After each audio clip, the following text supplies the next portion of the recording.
来看婚礼的消息，救国团婚礼关团委会连续2天伫斗六国中4号文成高中办理101年青少年生命教育巡回宣导活动，邀请真出名的混账综艺团到学校去做演出，透过活泼的表演来学习要怎用爱化解障碍，建立珍惜生命、尊重别人的人生观。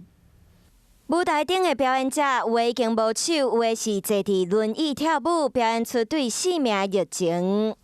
就是很热情，然后也很积极的在表演，然后让大家看见自己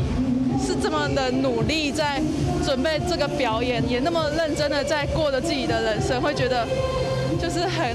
感慨。每次用自己的那个方式呢去写信，请他们下来表演给孩子看，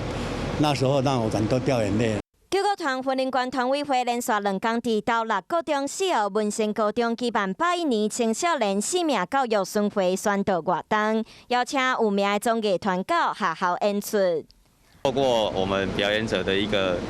生命的故事，让同学知道说，他们都可以用这种艺术来治疗自己的一个缺陷的一个地方，让同学了解生命可贵的地方。 主要是综艺团团长刘明、演员李淑珍主持，